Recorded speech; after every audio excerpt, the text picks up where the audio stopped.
Isang gabi, may isang babae na tumatakbo sa kalsada, hawak ang cellphone at tumatawag ng saklolo habang hinahabol ng isang kotse.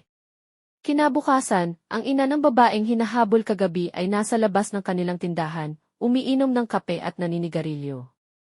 Tumunog ang cellphone, tumawag ang anak niyang si Shara, at pinuntahan siya sa coffee shop kung saan nagtatrabaho si Marie, ang kanilang ina. Pagkatapos nilang mag-usap, umuwi na sila ni Sarah, ang bunso, sa kanilang bahay. Habang nasa kotse, tumawag si Marie kay Shannon, ang panganay nilang anak, at sinabi niyang uwi siya sa bahay. Natuwa si Marie at pagkadating nila sa bahay, kinuha ni Marie ang isang ES tape na mayroong talent show ni Shannon noong maliit pa siya, kung saan kumakanta si Shannon. Dumating naman si Shere, ang pangalawang anak, at sinabi ni Marie na uwi na ang kanilang kapatid na si Shannon. Pagkatapos nito, nag-ayos ang magkapatid na sina Sarah at Shere ng mesa upang i-welcome si Shannon, ngunit napansin ni Marie na hindi masaya si Shere sa pagdating ni Shannon sa bahay. Habang naghihintay sila sa mesa, nakatulog na lang si Sarah at hindi pa rin dumating si Shannon. Umalis si Marie saksi sa kotse upang hanapin si Shannon. Tumawag naman si Shere sa boyfriend ni Shannon, ngunit wala rin itong alam kung nasaan si Shannon.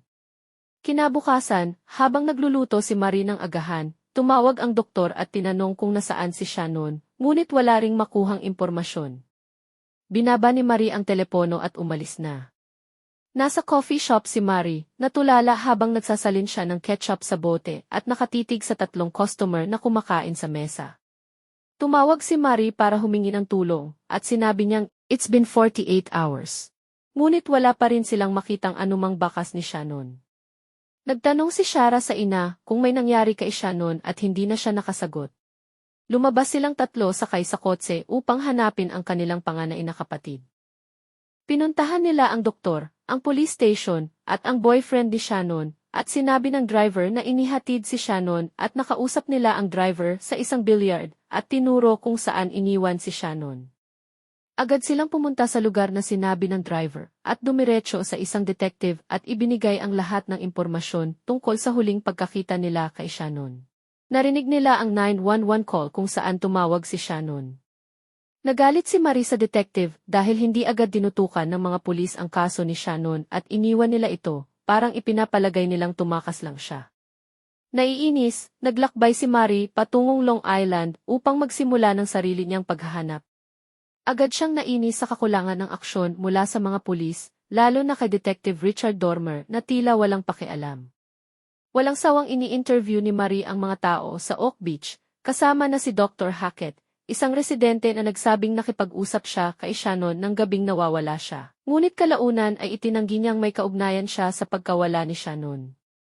Habang patuloy na pinipilit ni Marie na makakuha ng sagot, nagsagawa ng limitadong paghahanap ang mga pulis sa Oak Beach, ngunit walang nahanap na bakas ni Shannon. Naitigil ang kaso at patuloy na pinipilit ni Marie na magka-aksyon sila. May isang pulis na nagpapatrol kasama ang aso sa patrol car. Huminto sila sa kalsada at bumaba ang aso upang umihi.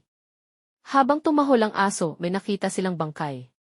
Pagkalipas ng ilang buwan, habang nagsasagawa ng mas malawak na paghahanap ang mga pulis sa kahabaan ng Ocean Parkway, nakakita sila ng mga labi ng tao.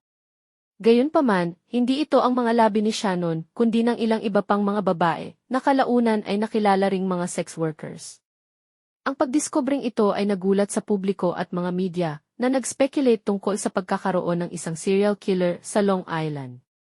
Nagulat at natakot si Marie, ngunit ginamit ang atensyon ng media upang ituligsa ang kabiguan ng mga pulis na imbestigahan ang kaso ni Shannon ng mas maaga, na nagsasabing kung kumilos sila ng mas maaga, maaaring nailigtas pa ang ibang mga biktima. Desidido si Marie na panatilihin sa publiko ang kaso ng kanyang anak, nagsasagawa siya ng mga rally, kinakalaban ang mga opisyal ng pulis, at dumadalo sa mga support group kasama ang ibang pamilya ng mga biktima. Nakikilala niya ang iba pang mga ina at pamilya na desperado ring makamit ang katarungan. Sama-sama silang bumuo ng isang nagkakaisang puwersa, nananawagan ng pananagutan at katarungan para sa kanilang mga anak. Samantala, ang relasyon ni Marie sa kanyang ibang mga anak ay nagsisimulang magka-tensyon. Si Shere, ang pangalawang anak, ay sumusuporta sa kanyang ina, ngunit nararamdaman na siya ay naiiwanan ng matinding focus ni Marie sa kaso ni Shannon. Si Sarah, ang bunso, ay nahihirapan sa mga issue sa kalusugang pangkaisipan at nararamdaman niyang napapabayaan na nagpapalala sa tensyon sa bahay. Ang pakikibaka ni Marie para kay Shannon ay nagiging isang obsession na nagpapabigat sa kanyang pamilya. Sa kabila ng mga pagsusumikap ni Marie, humihinto ang kaso ni Shannon. Ipinapahayag ng mga opisyal ng pulisya na maaaring aksidente ang pagkamatay ni Shannon. Ipinapalagay nilang naligaw siya sa mga lasyan malapit sa Oak Beach at nalunod. Sinasabi nilang walang ebidensyang nag-uugnay sa kanya sa ibang mga biktima ng serial killer. Ang konklusyong ito ay labis na nagpapalungkot kay Marie, na naniniwala na binabaliwala ng mga pulis ang mga ebidensya ng masamang gawain. Hinarap ni Marie si Dr. Hackett, kumbinsidong may alam pa siyang higit sa kanyang ipinapahayag, ngunit patuloy niyang itinatanggi ang anumang kaugnayan. Habang tumatagal ang kaso ng walang resolusyon, napagtanto ni Marie na maaaring hindi na niya malaman ang buong katotohanan tungkol sa nangyari sa kanyang anak. Ipinapakita ng pelikula kung paano siya nahihirapan sa masakit na realidad na ito, habang patuloy siyang nagtatanggol para sa ibang nawawala at pinatay na mga kababaihan. Nagtatapos ang pelikula na iniwan si Marie at ang ibang mga pamilya ng walang kasiguruhan. Sa huli, natagpuan ang katawan ni Shannon sa isang lasyan, ngunit ang sanhi ng kanyang kamatayan ay nananatiling hindi tiyak at ang Long Island serial killer ay nananatiling hindi kilala. Sa kabila ng kanyang walang humpay na pagsusumikap, hindi nagtagumpay si Marie na makamit ang katarungan para kay Shannon na nag-iwan sa kanya na maghirap mula sa pagkawala at pagkabigo.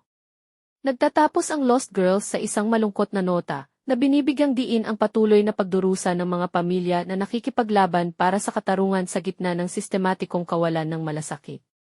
Nagtatapos ang pelikula bilang paalala na habang ang killer ay nananatiling hindi kilala, ang lakas ng loob at pagtatanggol ni Marie ay nagbigay ng mahalagang pansin sa mga naiwang kaso at mga pagkabigo ng sistema ng batas. Ang huling mga eksena ng pelikula ay isang pagpupugay sa tapang at determinasyon ni Marie, na nagsisilbing isang pag-akusa sa sistema ng hustisya, at isang panawagan na alalahanin ang mga nawawalang babae, na matagal nang tinahimik ang mga tinig. Si Marie ang isang determinadong ina na puno ng emosyon na walang sawang naghahanap para sa kanyang nawawalang anak na si Shannon. Isang single mom ng 3 anak na babae, inilalarawan si Marie bilang matatag at hindi madaling sumuko. Ang pagmamahal niya kay Shannon ang nagtulak sa kanya upang laban sa sistema nang mabigo ang mga pulis na seryosohin ang investigasyon sa pagkawala ni Shannon.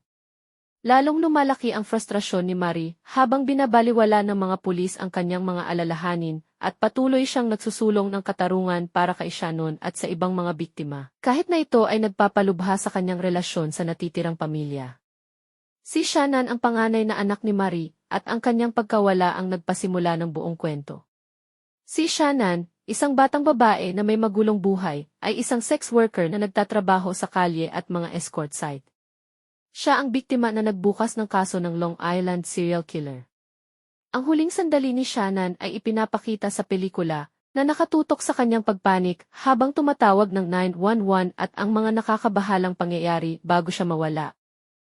Bagamat hindi ganap na nalutas ang kamatayan ni Shannon sa pelikula, ang kanyang karakter ay sentral sa kwento bilang isang simbolo ng mga kababaihang na marginalized na madalas ay nakakalimutan ng lipunan at ng mga nagpapatupad ng batas.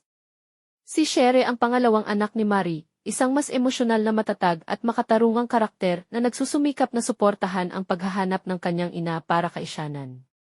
Sa buong pelikula, ang karakter ni Sherry ay nahihirapan sa pagbabalansi ng kanyang loyalty sa kanyang ina at ang pangangailangan na tugunan ang kanyang sariling emosyonal na pangangailangan. Siya ay nababigo sa pagka-obses ni Marie sa kaso ni Shannon, nararamdaman niyang napapabayaan at naurong sa ilalim ng matinding pagtutok ng kanyang ina sa paghahanap ng katarungan para kay Shannon. Ang karakter ni Sherry ay kumakatawan sa hirap ng mamuhay sa ilalim ng anino ng isang magulang na labis na nakatutok at determinado, habang sinusubukang pagtagumpayan ang mga natirang piraso ng kanilang wasak na pamilya. Si Sarah ang bunso na anak ni Marie na dumaranas ng mga hamon sa kalusugang pangkaisipan. Sa buong pelikula, inilalarawan siya bilang emosyonal na mahina at nahihirapan sa pagharap sa tensyon sa pamilya dulot ng pagkawala ni Shannon. Ang emosyonal na instability ni Sarah ay lalong pinalala ng matinding pagtutok ni Marie sa kaso ni Shannon. Ang karakter ni Sarah ay nagpapakita ng epekto ng isang trahedya sa mga natitirang miyembro ng pamilya, lalo na kapag ang isang pamilya ay humaharap sa kalungkutan sa iba't ibang paraan. Si Detective Dormer ang pangunahing investigador sa kaso. Sa simula, ipinapakita siyang hindi interesado at tila walang pakialam sa pagkawala ni Shannon, pati na rin sa iba pang mga kababaihan na kalaunan ay natagpuang pinatay. Ang kanyang pagkaprinsipyong paglayo sa kaso at ang kanyang pagtangging magsagawa ng masusing investigasyon ay nagpapalungkot kay Marie na nararamdamang binabaliwala siya ng mga pulis dahil sa katotohanan na ang mga biktima ay mga sex worker. Sa buong pelikula, ang karakter ni Dormer ay kumakatawan sa mga kabiguan ng sistema at sa kawalan ng malasakit ng institusyon sa pag-iimbestiga sa mga pagkamatay ng mga kababaihang na marginalized. Si Dr. Hackett ay isang residente ng Oak Beach na naging suspect sa kaso nang magpahayag siyang nakipag-usap siya kay Shannon nang gabing siya ay nawawala, ngunit kalaunan ay itinanggi ang anumang kaugnayan. Siya ay itinuturing na isang misteryoso at kahina-hinalang tao sa pelikula.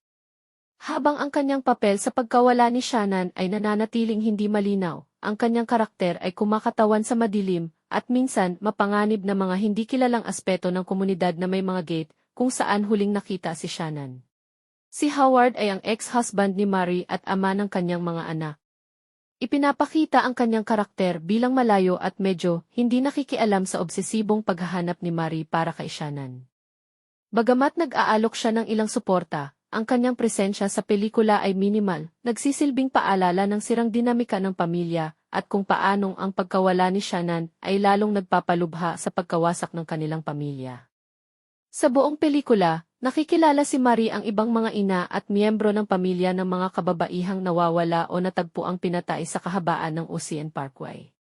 Kasama ng mga pamilyang ito, kabilang ang mga ina ng iba pang mga biktimang natagpuan sa mga latyan, sumusuporta sila kay Marie sa kanyang laban para sa katarungan.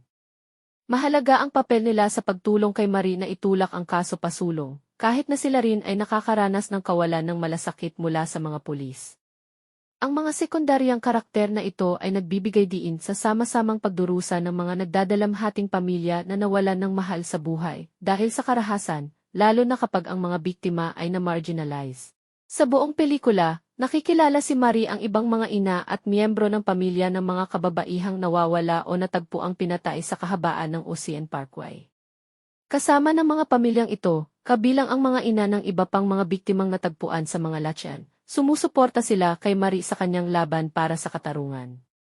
Mahalaga ang papel nila sa pagtulong kay Marie na itulak ang kaso pasulong, kahit na sila rin ay nakakaranas ng kawalan ng malasakit mula sa mga pulis. Ang mga sekundaryang karakter na ito ay nagbibigay diin sa sama-samang pagdurusa ng mga nagdadalamhating pamilya na nawalan ng mahal sa buhay dahil sa karahasan, lalo na kapag ang mga biktima ay na-marginalize. Dito nagtatapos ang pelikulang ito. Mag-subscribe para sa higit pang mga video tulad nito. I-on ang mga notification at mag-iwan ng like para matulungan ang channel. Salamat sa panunood. Pagpalain ng Diyos ang bawat isa.